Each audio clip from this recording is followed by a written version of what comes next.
Nobody noticed her. Nobody cared. She was just a farmer, traveling alone, unremarkable in every way. But when both engines died at 40,000 feet and the aircraft became a falling coffin, she stood up. Her voice cut through the chaos like a weapon. The pilots heard procedures they didn't know existed. The F-22 fighters heard her call sign over the radio and froze. One whispered, "Commander." In that moment, 234 people discovered their neighbor was someone who could save them. And she discovered she could never truly escape who she used to be.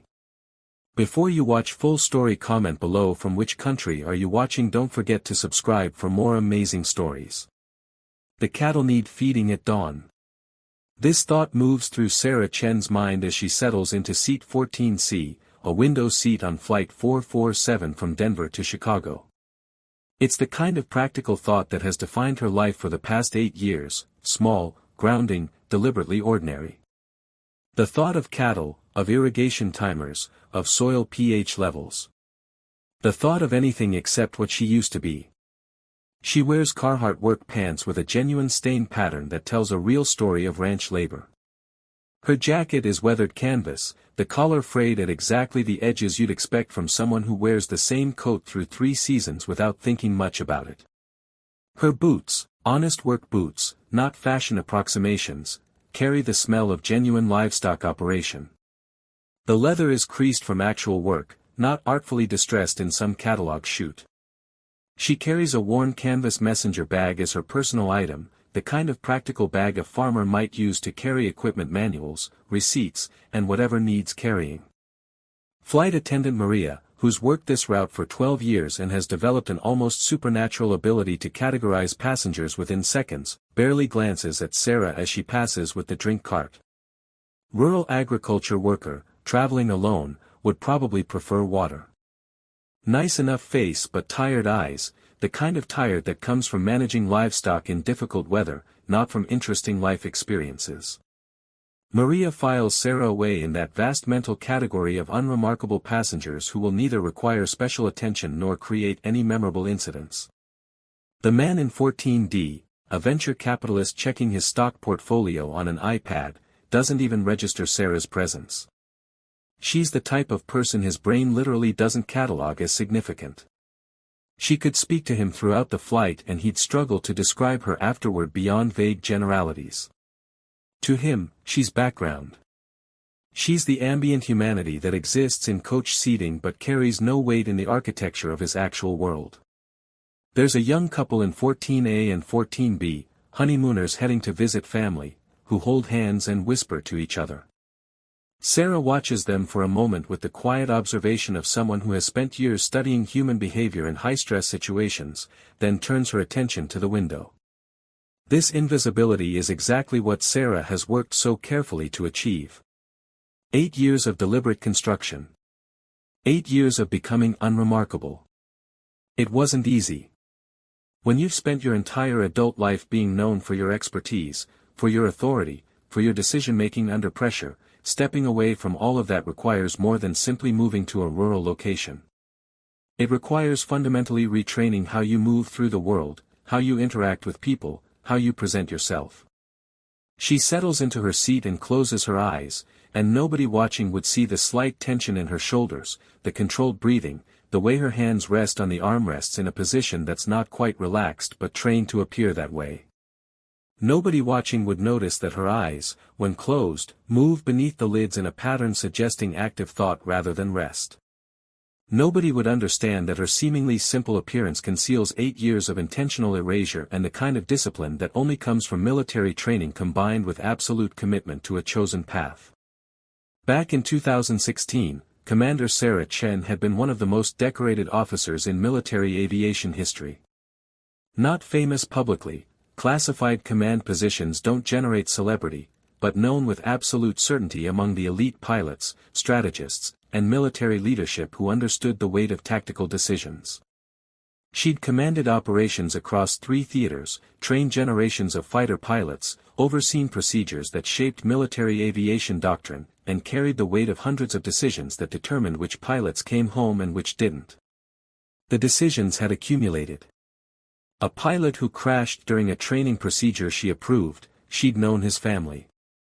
Another pilot who made a choice during combat that aligned with doctrine she'd helped establish, he survived, but barely.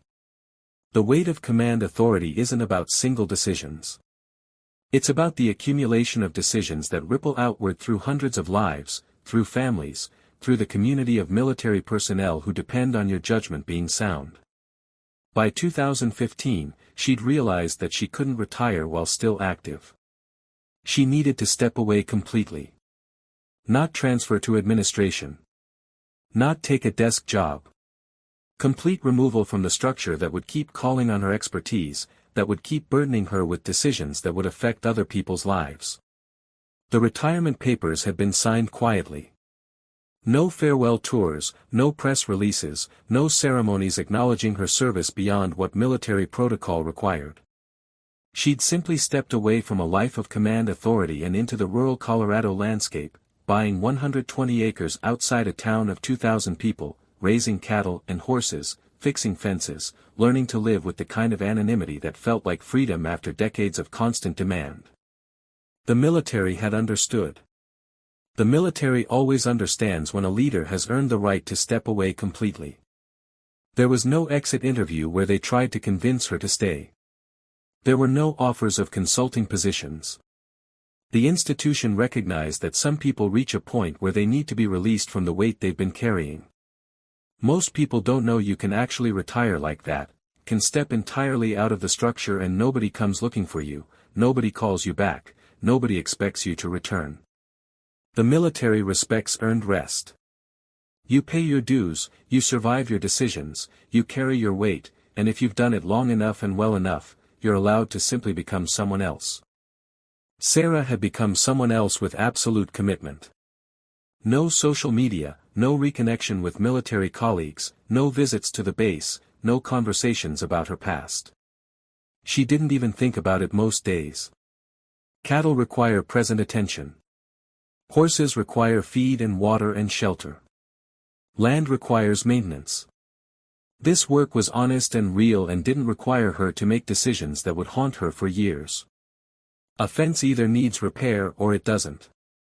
An animal is sick or it's healthy. The problems of ranching are tangible and immediate and don't ripple outward through the lives of people you're responsible for leading. The aircraft pushes back from the gate with the mechanical efficiency of operations that happen hundreds of times daily. Sarah had booked this trip because a veterinary clinic in Chicago was hosting a symposium on managing livestock disease in changing climates, and she'd wanted to attend in person rather than watching video recordings. Even her professional development was carefully chosen to reinforce her farmer identity. Nobody questioned a rural rancher traveling for agricultural education. It was the perfect cover because it wasn't cover at all, it was genuine interest in her actual work. Flight time, 3 hours and 40 minutes from Denver to Chicago. She'd be home by tomorrow evening. The cattle would be fine. The ranch manager she employed part-time had clear instructions. Everything was managed. Everything was under control. This was the rhythm of her life now, small trips, simple purposes, careful management of the land and the animals and the structures that defined her new existence. The aircraft climbs through 10,000 feet and the captain announces they're expecting a smooth flight, typical November weather, standard procedures. Sarah opens her eyes and watches the clouds beneath them, the landscape becoming abstract as altitude increases. She thinks about the cattle. About the winter hay supply she needs to arrange next week. About the fence sections that need repair before snow hits. About the young horse she's been training to accept saddle work. Practical, grounding thoughts. She does not think about the last emergency simulation she conducted. She does not think about the procedures she mastered for engine failure recovery at extreme altitude. She does not think about the classified tactics she learned in environments she's now prohibited from discussing. She does not think about F-22 pilots or command authority or any of the weight she very deliberately left behind 8 years ago. These thoughts have become like muscles she's not using, still there, still capable of functioning, but inactive through years of deliberate neglect. The aircraft climbs through 20,000 feet. Still climbing, still normal. The ride is smooth. The passengers are settled into the comfortable numbness of commercial flight. The beverage cart comes through the cabin and Maria offers Sarah a water with the same neutral courtesy she offers to all of coach seating. Sarah accepts it with a nod and doesn't engage in conversation. She doesn't make eye contact longer than necessary. She maintains the quiet distance of someone without particular interest in social connection. Through the window, the landscape below becomes increasingly abstract. The mountains near Denver transition to rolling plains. The cities become grids of light and infrastructure. At this altitude, individual lives become invisible. Individual decisions become irrelevant. The world below is just geography. Sarah has learned to find peace in this perspective, that from 30,000 feet, even the most consequential human decisions appear insignificant. Outside the window, the sky transitions from blue to deep indigo to the color of space. The curve of the earth becomes apparent. Sarah has seen this view thousands of times, and she's carefully trained herself to see it as beautiful rather than as a geography of responsibility, a reminder of the complexity of the world she's responsible for managing. At 35,000 feet, Captain James Morrison, 15 years on commercial routes, clean record, family at home, feels something unusual. Not dramatic. Just unusual. A vibration that's slightly off pattern from the normal engine harmonics. He's felt this vibration maybe 3 times in 15 years of flying. It's the kind of thing that makes a pilot's attention sharpen because even very small anomalies in engine operation can indicate developing problems. He mentions it to First Officer David Kemp, who's flying the first leg of this route. David doesn't feel anything unusual through the controls, but James is monitoring the instruments and the displays are showing something marginally outside normal parameters. They exchange the careful glances of pilots who've trained for problems and who know that procedures exist precisely for moments like this when something feels slightly wrong. Could be a sensor issue, David suggests, the kind of practical optimism that commercial pilots learn after dealing with hundreds of false alarms. Could be, James agrees. But his hands are already reaching for the engine monitoring display, pulling up more detailed information about engine performance. Running diagnostics anyway. At 37,000 feet, the vibration increases noticeably. Now David feels it too, a slight roughness in the normally smooth engine operation. The displays confirm it. The right engine is showing unusual parameters. Fuel consumption is increasing. Turbine temperature is rising incrementally. These are the signs of an engine developing a serious problem. They begin running the emergency procedures designed for exactly this situation. At 38,000 feet, the right engine begins failing. The vibration becomes pronounced. The display shows the engine losing power. Alarms sound in the cockpit, not panic-inducing alarms, but clear professional alerts that something has failed and response is required. This is the moment that pilots train for. This is the moment where training becomes reality. James's hands move through muscle memory procedures with the precision of someone who has practiced these exact movements hundreds of times in simulators.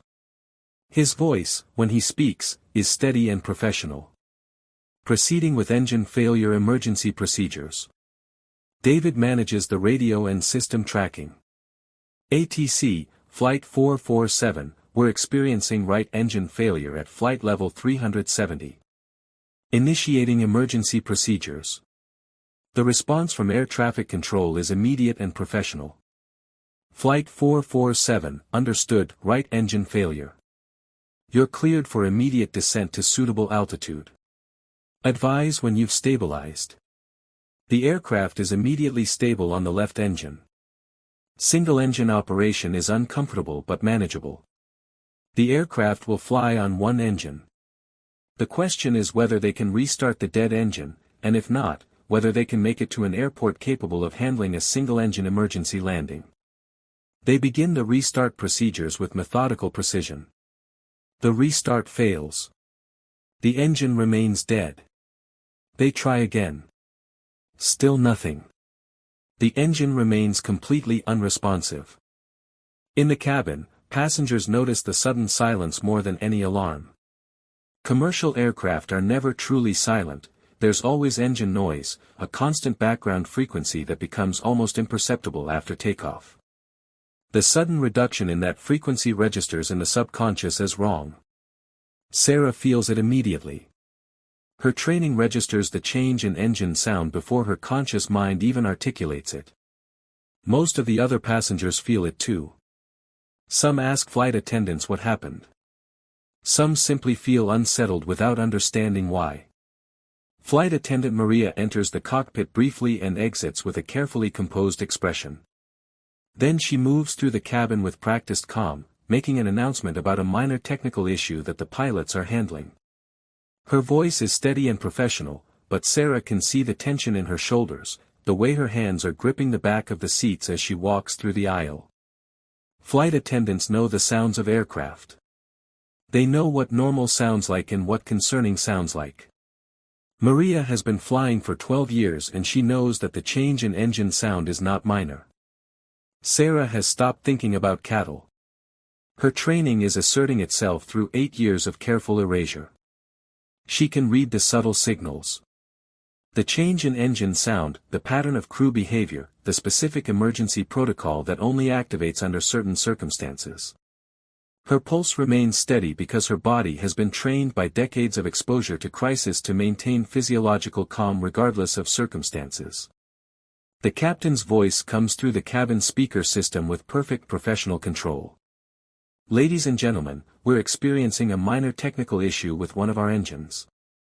The aircraft is completely safe and controllable. We'll be diverting to a nearby airport as a precaution. Please remain seated and keep your seatbelt fastened. Minor technical issue. The words are carefully chosen. They're not lies, but they're not the full truth either. The truth is that the aircraft is flying on a single engine at 35,000 feet with 234 passengers and crew aboard. The truth is that a single-engine emergency landing in commercial aviation is serious and requires precise execution. The truth is that the pilots have access to approximately the same training and expertise regarding single-engine management, and that they're currently working through every procedure they know. Sarah's hands grip the armrests of her seat and she allows herself exactly 30 seconds of recognition that this situation is deteriorating. Then she compartmentalizes it. Training reasserts itself. She breathes slowly and waits to see what happens. The aircraft is still stable. The situation is serious but manageable. Experienced pilots can certainly manage single-engine operation. There's no need to panic. There's no need to do anything except wait and allow the professionals in the cockpit to do their jobs. Then, approximately 8 minutes into the single-engine crisis, as Captain Morrison is coordinating with air traffic control about landing options, the left engine fails. The cockpit illuminates with multiple warning lights simultaneously. Both engines are now completely unresponsive. The aircraft is a powerless glider descending from 35,000 feet with 234 people aboard and no engines to restart. The aircraft becomes immediately noticeably quieter. The change is so profound that some passengers stop breathing. The absence of engine noise is more terrifying than any alarm because the absence of engine noise means the engines aren't running, and if the engines aren't running then the aircraft is falling, and if the aircraft is falling then nothing else matters. In the cockpit, Captain Morrison's voice, when he speaks to air traffic control, is absolutely controlled and professional, but it carries the frequency of someone addressing the end of possibilities. Denver Center, Flight 447. We have dual engine failure. Both engines are unresponsive to restart procedures. We are descending from flight level 370 and will be declaring a Mayday emergency. The response from air traffic control is immediate and carries the professional desperation of people trying to help with a situation that has suddenly moved beyond standard procedures. Flight 447, understood, dual engine failure, descending from flight level 370. You are cleared for immediate descent to any suitable landing facility. Diverting to nearest airport. Captain Morrison runs through the calculation in his mind with the precision of someone trained to think clearly under pressure. Descent rate. Glide ratio. Available options. From 35,000 feet with dual engine failure and no power, the aircraft will descend approximately 2,000 feet per minute. That means they have roughly 17 minutes before they impact terrain. The nearest airport capable of handling a commercial aircraft is 45 minutes away. There are no suitable landing facilities within glide range at flight level 370 with dual engine failure. The captain and first officer both know this. All the calculations they're running result in the same conclusion. They're descending from 35,000 feet with 234 people aboard and they don't have enough altitude or forward momentum to reach any airport. The options that remain are all variations of failure. Water landing in the Pacific, not viable from this altitude and location. Emergency landing on some small rural airfield that will require an approach vector they can't execute. Partial glide to lower altitude in hopes of engine restart, already attempted and failed. None of the options are good. All of them result in either a crash or a water landing in conditions where survival rates are statistically terrible. In the cabin, the chaos begins. Not panic yet, but the precursor to panic. Passengers are standing up. Some are crying. Some are praying. Some are holding their children. Flight attendants move through the aisles with grim purpose, assisting passengers into crash positions, heads down, arms around their bodies, prepared for impact. Maria's face carries the specific expression of someone who has rehearsed these procedures in training but who has never actually had to execute them for real. Sarah stands up with quiet, purposeful movement. Not panic. Not confusion. Just the movement of someone following instructions written into her nervous system years ago. Every muscle in her body understands that there's an emergency and that her training demands action. She moves toward the cockpit with the measured pace of someone who has been trained to move with purpose rather than panic. A flight attendant, not Maria, but James, a newer crew member, steps toward her instinctively. "Ma'am, we need you to remain seated for safety. The aircraft is." Sarah speaks with an authority that causes him to pause. "I need to speak with the captain. Now." It's not a question. It's not a request. It's a command delivered with a calm certainty that James's training has taught him to recognize as genuine authority. He's trained to respond to authority in emergency situations because clear chain of command saves lives. This woman has that authority in her voice. He steps aside. Sarah moves toward the cockpit door. She doesn't run. She doesn't show visible panic. She simply walks with the measured pace of someone who has moved through hundreds of emergency scenarios and has learned that controlled urgency is always more effective than frantic movement. The other passengers watch her pass. Some of them reach out toward her as if she might have answers. All of them are frightened enough to notice that this woman appears to understand something, possesses some clarity about procedures or possibilities. She reaches the cockpit and knocks, and the captain, hearing the knock, has approximately 1.5 seconds of hope that air traffic control is calling with additional information. Instead, a woman in work clothes and ranch-worn boots stands in the cockpit entrance with eyes that carry the clarity of someone who has seen this problem before, who has trained for this problem, who understands at a fundamental level the physics and procedures that might allow survival. "Captain, I'm Sarah Chin. Former Commander, U.S. Air Force. My training included dual-engine failure scenarios at extreme altitude. I know specialized procedures your commercial certifications don't cover.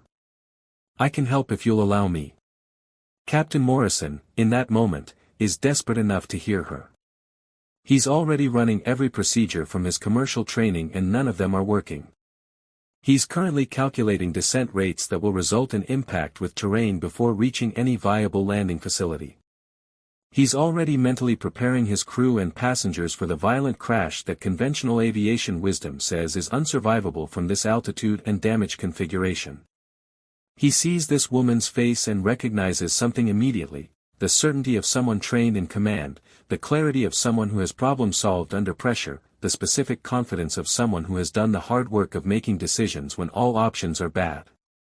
He's trained to recognize expertise and this woman carries the signature of expertise. "What do you need me to do?" he asks.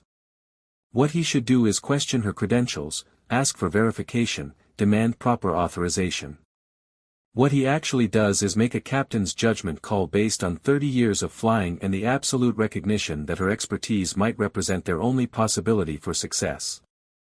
"I need to analyze the emergency systems," Sarah says, stepping fully into the cockpit and immediately beginning to examine the instrument panels with clinical precision. The cause becomes rapidly apparent: fuel contamination. Ice crystals or debris has passed through both engines simultaneously and caused total flameout. The engines aren't physically damaged. They're simply unable to restart with contaminated fuel still present in the fuel lines. "We need to clear the contamination before attempting restart," Sarah says, voice clinical and precise. "The standard restart procedures in your manual are designed for clean fuel systems. If we use them now, the contaminated fuel will pass through the injectors again and damage the engines permanently. We need to manually flush the fuel lines first." "That's not in the standard procedures," David, the first officer, says. His voice carries both fear and the training that tells him procedures exist for safety reasons and violating them is generally a bad idea. "Commercial procedures exist for commercial situations," Sarah responds calmly. "This isn't commercial. This is a specialized problem requiring a specialized solution. The engines will restart once the fuel system is cleared. But the restart procedures will damage the engines irreparably if we use them on contaminated fuel. We're running out of altitude. We need to act now." She's asking for his authority. She's asking him to make the command decision to deviate from established procedure based on her expertise and his judgment. It's exactly what a commander does, provides the technical information and allows the final decision to rest with the person holding the authority. Captain Morrison makes the decision in approximately 2 seconds. The woman in front of him carries the weight of someone trained at command level. Her explanation makes sense. They're descending from 35,000 feet and his standard procedures aren't working. He's out of conventional options. "Do it," he says. "Tell me what you need."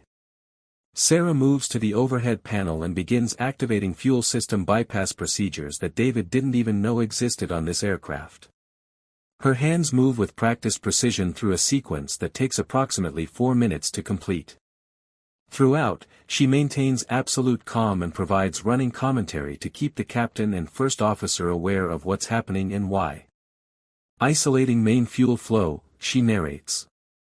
"Activating crossfeed valve sequence. Opening secondary fuel lines to create bypass loop. We're going to direct fuel through the alternate pathways to avoid the contaminated sections of the primary lines." David watches her move through the procedures and understands that this woman has done this exact procedure before, probably under conditions far more dangerous than this. Her movements have the smooth precision of someone who has trained extensively. She's not guessing. She's not improvising. She's executing a specific procedure that she knows works. The descent rate is still unacceptable. The aircraft continues falling toward terrain. They're down to 28,000 feet now. The time remaining is compressed. But Sarah completes the fuel line bypass sequence with steady precision. Her hands guide the pilots through each step. "Engine 1, initiating start sequence," Sarah says. Her hands and voice guide David's hands through the procedure that violates the commercial manual but aligns with military procedures designed for situations exactly like this. She monitors the instruments with the focus of someone whose attention can isolate every relevant variable from the chaos of data. The engine that died approximately 12 minutes ago begins to respond. Fuel flows through the bypass pathways. Ignition system cycle. The turbines begin spinning, slowly at first, then with increasing momentum. The engine comes alive with a sound that seems impossibly beautiful to Captain Morrison, the sound of power returning to a dead system. The right engine roars back to life.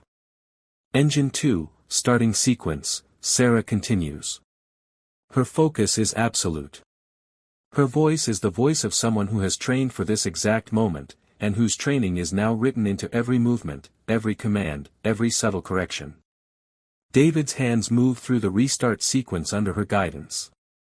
The second engine resumes function. The aircraft stops falling toward terrain. The descent rate becomes manageable. The aircraft that was a powerless glider 3 minutes ago is now a functioning aircraft with fuel and power and possibility. The cockpit fills with the sound of 2 engines running normally, and Captain Morrison feels the deck shift beneath his feet as the aircraft transitions from emergency descent to controlled flight. "Good work," Sarah says quietly to David. "You followed procedures perfectly." The aircraft climbs to 15,000 feet and levels off. Captain Morrison immediately begins the new approach vectors toward the nearest suitable landing facility, a small military airfield in Kansas that has emergency services and a runway long enough to accommodate a commercial aircraft. They're not going to make Chicago. They're not going to make any major hub. They're going to land at this small military facility and hope the runway is adequate for an aircraft that's been flying in emergency mode for 20 minutes. As the aircraft levels off and the immediate crisis recedes from terminal disaster to serious emergency, Captain Morrison understands that he just participated in something that violated his training, that violated procedures, and that absolutely saved all 234 lives aboard this aircraft. He also understands that the woman who made this possible is not a farmer who happens to know about airplanes. Sarah moves to the radio and begins coordinating with military air traffic control using terminology and protocols that carry the signature of military training. Her communications are precise, efficient, and carry the authority of someone accustomed to directing complex operations. Military approach, Flight 447 with dual engine failure emergency, currently stable at flight level 150, requesting emergency descent to your facility with emergency services standing by. The military approach controller's voice comes back immediately, and there's something in the response that signals recognition. Not recognition of the aircraft, but recognition of the communication protocol, the terminology, the specific precision of the emergency declaration. Flight 447, descending to 8,000 feet, vectors for runway approach. Emergency services are standing by. The descent toward the military airfield is controlled but severe. The aircraft is damaged by whatever event caused the dual-engine failure, the fuel contamination has left residue in the lines, and the strain of dual-engine failure has created stress on multiple systems.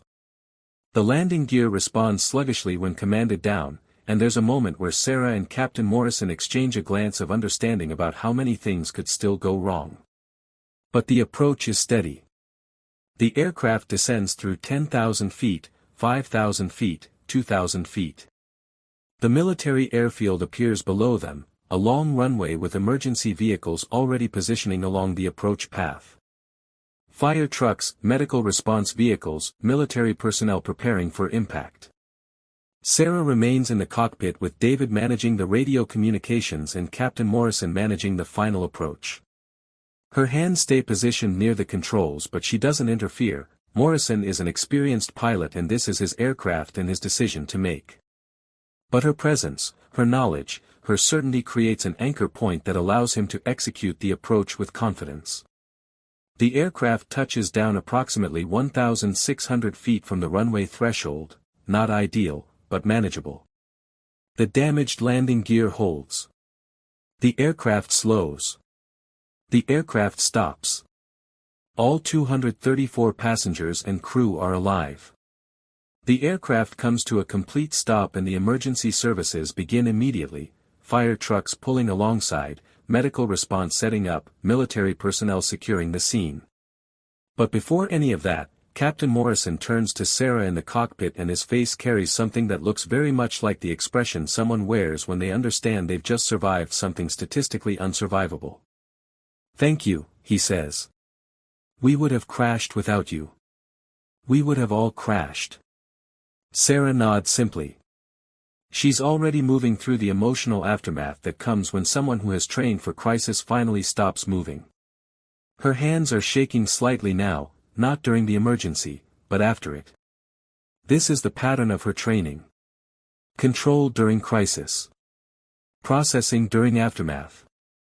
The adrenaline that sustained her through the emergency is now processing through her system and her body is beginning to acknowledge what happened.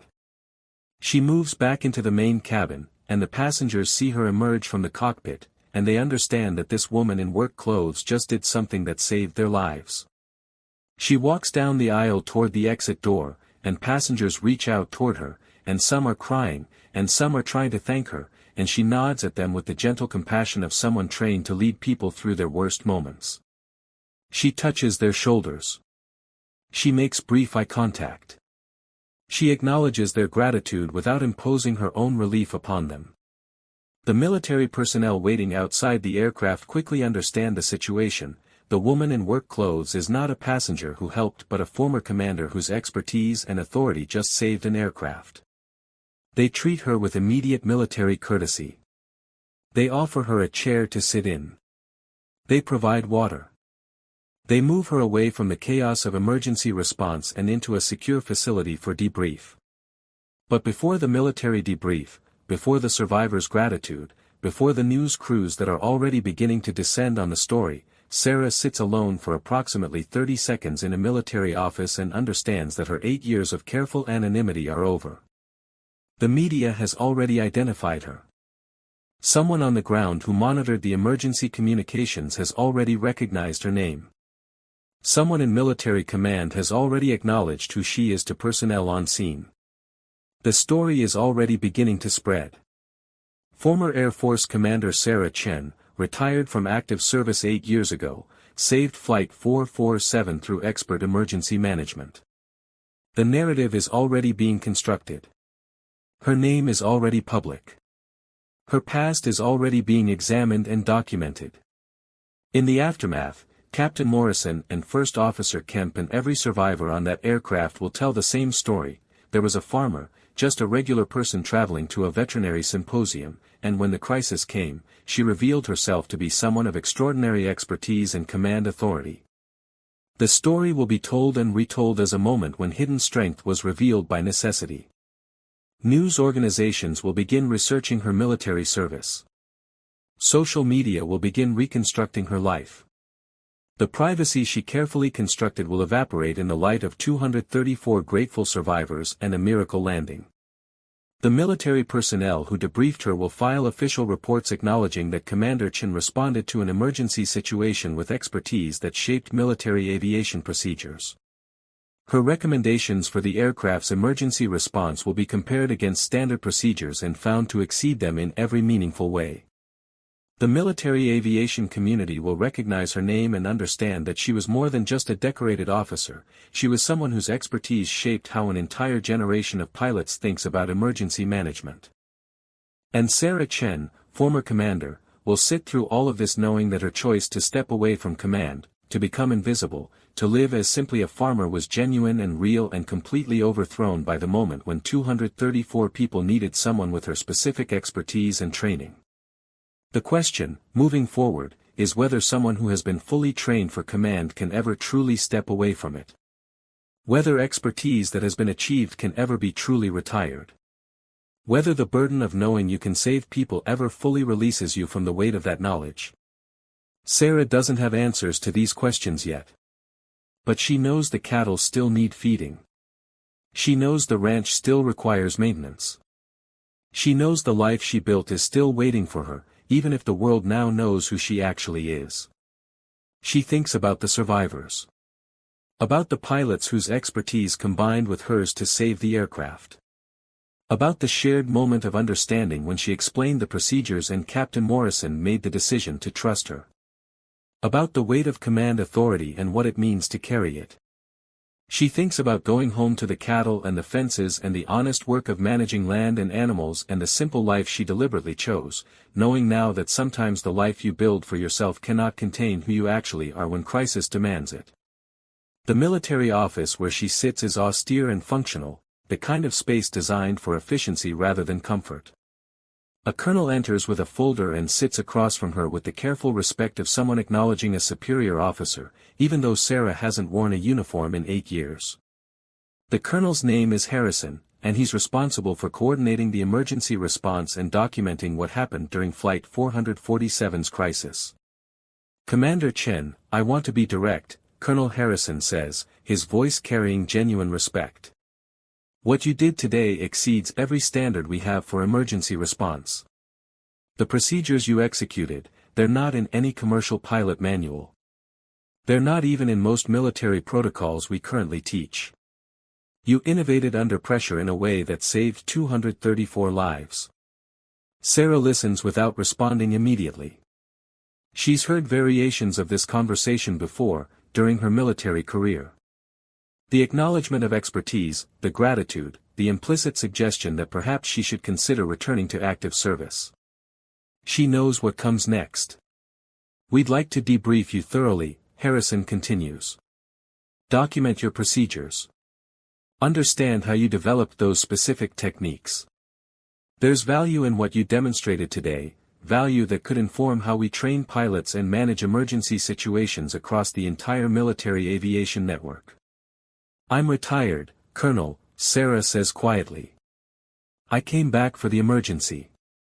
That doesn't change my status or my plans. Understood, Harrison nods. But you're aware that 234 people survived today because of your expertise. You're aware that military pilots around the world could benefit from the procedures you employed. You're aware that what you know, what you demonstrated, represents a level of mastery that most pilots never achieve. Sarah knows all of this. She's known it for 8 years. The knowledge has sat in the back of her mind every day she's worked on the ranch. The knowledge that she possesses expertise that could help others, the knowledge that stepping away from command doesn't erase the fact that she's trained to command. The knowledge that her skills will atrophy over time if she doesn't use them, and the knowledge that she's chosen to let them atrophy because the burden of using them was too heavy to bear. What I know, Colonel, is that I made a decision 8 years ago, she says. I decided that the cost of carrying command authority, the weight of decisions that affect other people's lives, was more than I was willing to pay. That decision hasn't changed.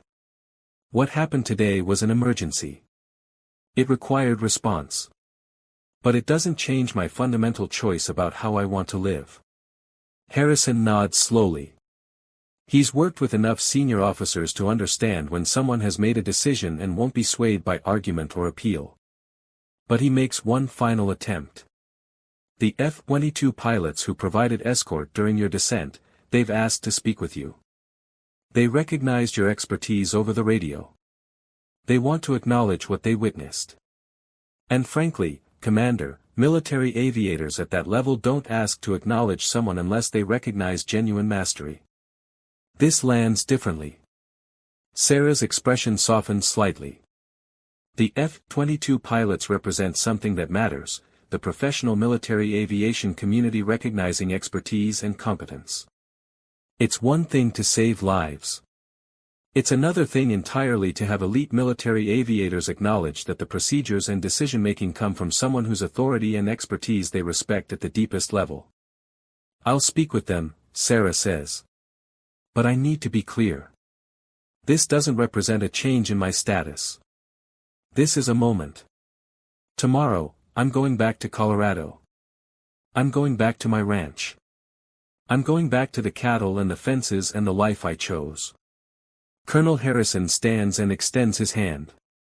When Sarah shakes it, his grip carries respect and understanding and the specific recognition that he's sitting across from someone who has earned the absolute right to make their own decisions about their future, regardless of what the military or the world might want from her. The F-22 pilots are waiting in a conference room, Captain James Reeves, who led the escort, and Captain Maria Sanchez, who flew wing position. Both of them stand when Sarah enters, and both of them salute, which is correct military protocol but also carries the weight of genuine respect. Commander Chen, Reeves says. We wanted to thank you for the coordination.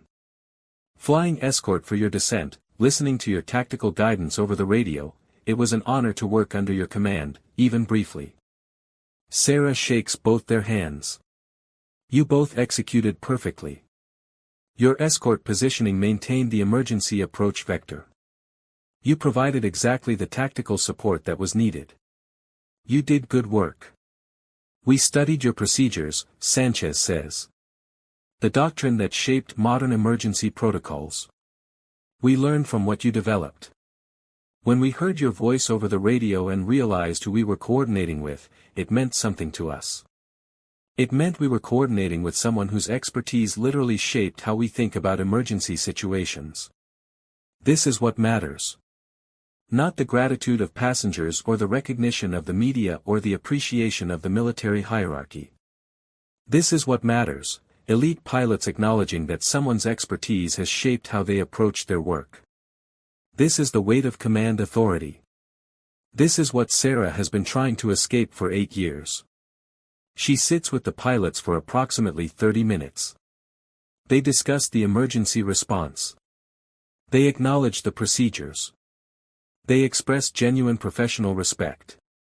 And when Sarah finally stands to leave, she understands that there will be a bridge between her farmer's life and her military past that she cannot completely burn. 2 days later, Sarah stands in her kitchen in Colorado, watching the sun rise over the prairie. The cattle are already grazing in the south pasture. The horses are moving toward the feed troughs. Everything is exactly as she left it, exactly as it would be if nothing had changed. But everything has changed. The news cycle has already moved past Flight 447. Other stories have emerged. Other emergencies have captured the media's attention. But in military aviation circles, Sarah Chen's name is circulating with a different kind of recognition. Military academies are requesting permission to show footage of her emergency procedures in pilot training. Aviation textbooks are being revised to include the fuel system bypass techniques she employed. Her name is being attached to procedures that will be studied and taught and practiced by pilots for decades. The cottage industry of speculation has already begun. News outlets are piecing together her military history from declassified records and interviews with retired officers. They're reconstructing her service record, documenting her achievements, attempting to understand how someone so accomplished simply disappeared into rural Colorado to raise cattle. The farmers in her small town, who accepted her anonymity without question, are now being interviewed about what they knew or didn't know about their neighbor. Sarah reads none of this.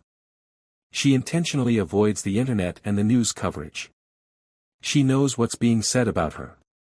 She knows her privacy is permanently altered. But she also knows that the cattle still need feeding, the fences still need maintenance, and the work of managing the land continues regardless of what the outside world has discovered about her past. The Veterinary Symposium in Chicago has sent her an invitation to speak as a keynote presenter. Military organizations have requested consulting positions. A producer has reached out about developing her story into a documentary. The world wants to know who she is, wants to understand her expertise, wants to turn her into a story that fits into categories and narratives. But Sarah has already decided. She will not return to active military service. She will not become a consultant or a talking head or a celebrity story. She will remain on her ranch. She will feed her cattle. She will fix her fences. She will maintain the life she chose because the choice was real and the life is real even if the world now knows about the commander she used to be. What will change is subtle. She'll begin taking advanced refresher courses in emergency procedures, not to return to service, but to ensure that if another crisis occurs, her knowledge remains current and reliable. She'll establish a consulting relationship with military aviation training programs, providing guidance and expertise without requiring active service. She'll become a bridge between the farmer she is and the commander she was, not fully inhabiting either role, but allowing both to exist in balance. The burden of expertise, she understands now, cannot be completely set aside. The knowledge of how to save lives, the training that shaped her for command, the weight of knowing what she knows, these things are part of who she is. They don't disappear because she's chosen a rural life. They don't become irrelevant because she's retired. They simply exist within her, dormant until crisis demands them, but never truly absent. And so Sarah Chen, farmer and former commander, returns to her life on the Colorado ranch. She feeds the cattle. She fixes the fences. She maintains her property and her animals and her carefully constructed world. But she does so now with the understanding that sometimes the life you build for yourself cannot contain who you actually are. Sometimes expertise and responsibility and the weight of command authority will reassert itself, and when it does, you answer the call. Not because you want to, but because some burdens, once carried, cannot be fully set down. They can only be managed, integrated, balanced against the other choices and needs and responsibilities that define a life.